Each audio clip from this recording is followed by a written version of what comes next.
Well, hello there. My name's Joy. Welcome to my channel.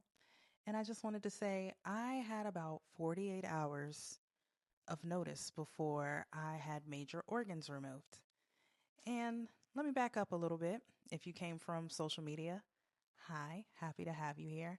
So essentially, I had a hysterectomy and I had my uterus removed, tubes removed, and cervix removed. My ovaries remained. How did I get here? My goodness. I got here because years ago, a woman I respected so much at my local church asked me, like, what's wrong with you? Because I was walking hunched over. I was sleepy. I wasn't feeling well. I looked like trash. And I looked like trash every single month. I don't know how that was her first time noticing it, but every month I would try not to do anything, but I tried to also remember my yes. Let my yes be yes, my no be no. So I went ahead and served against my best judgment. And she was like, that's not normal. That's not normal being on your period and being in that much pain. So I took her advice and we went looking for specialists. And I went up to New York. I went to Jersey. I went to Philly. I was in Maryland. I consulted with some people in LA, Miami. I was really looking for a specialist that specialized in either endometriosis, adenomyosis, PCOS. I didn't know what was going on. So all I know is I had pain on my cycle. I had two children via C-section and it was bad. I found the sweetest woman. I will tag her. Sweetest woman, Dr. Karen Tang. She is just outside of Philly and she was the first person to diagnose me and she diagnosed me properly. And I intended on getting my surgery with her. When I first met her, she was taking insurance, but now she is no longer taking insurance. She's very self-pay, but I actually prefer it, and we can talk about that later as well. But she diagnosed me, and it turns out that I had adenomyosis. And essentially, that just means that tissue is growing inside the muscle of my uterus. And my uterus was huge. You could see it on a MRI. I got different scans done. Ultrasounds also happened to confirm it, which is really hard to confirm via scans and ultrasounds and things.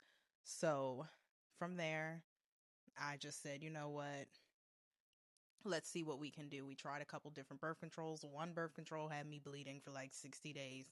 The birth control I was on, the most recent one, it killed testosterone and that killed my libido.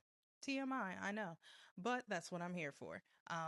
So I came to her and I was just like, I don't like any of these options. And she was like, well, as you already know, number one option for you is to get a hysterectomy. So I said, let's do it.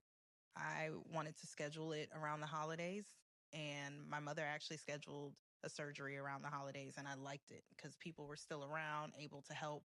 It's slower pace at work, so I was thinking about my work-life balance, and I was like, all right, let's do it around the holidays so that people can be around me, hopeful. I can still host my Christmas brunch. So I scheduled my surgery with Dr. Tang on December 11th, for December 11th. Um, a couple weeks, a month or so before the surgery, I was told that the December 11th date will no longer work because her hospital schedule changed. So I was like, oh, darn. I was looking forward to this. I already took time off of work. What are we going to do now?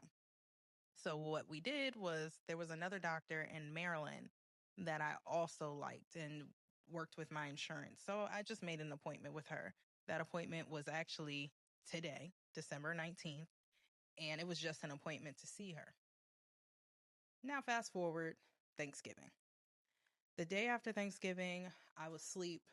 I sneezed. Achoo. Usually when I sneeze, I brace myself. Again, I'm a mother.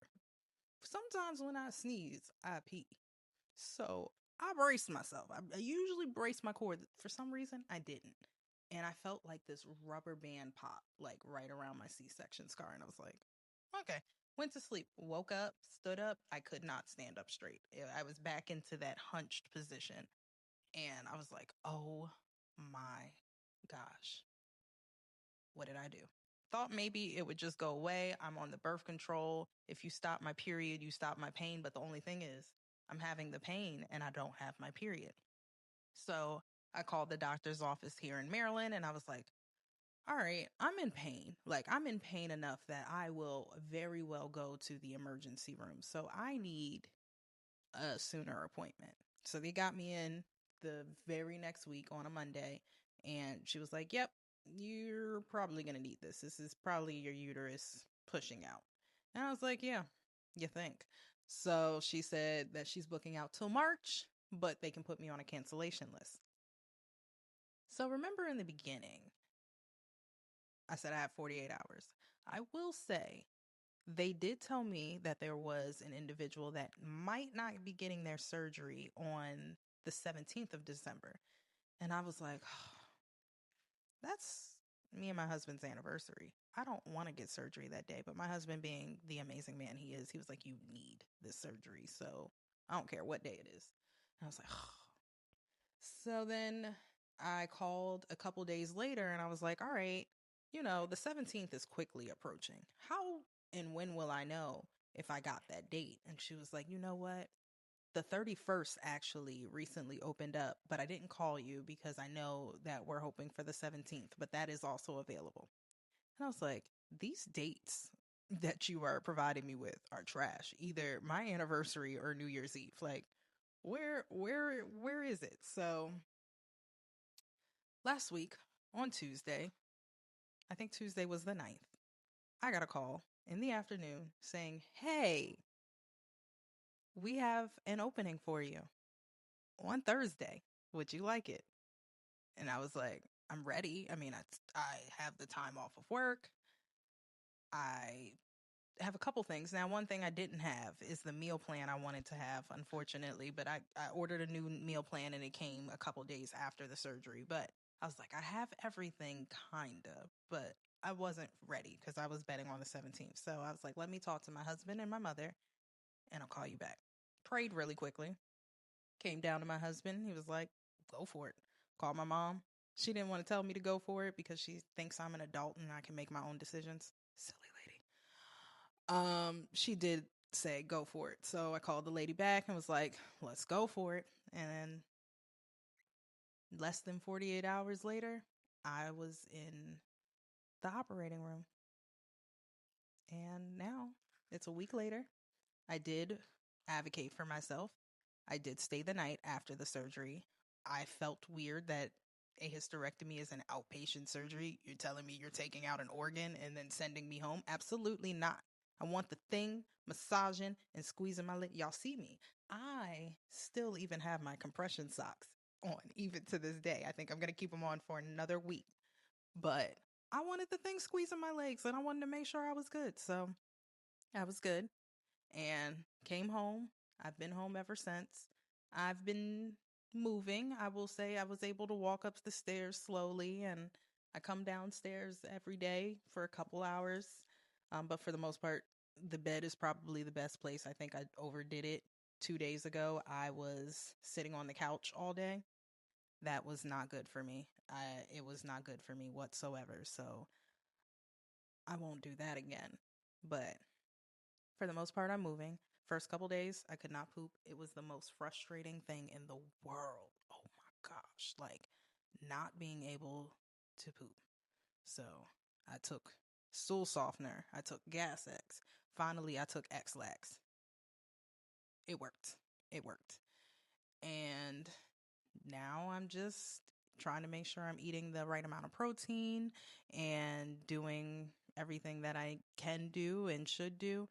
I do want to get on a treadmill, but apparently I'm advised not to. But yeah, that is a 1 week post-op. I'm doing amazing and I am very happy that I did it. And thank you for listening. I'll talk to you soon.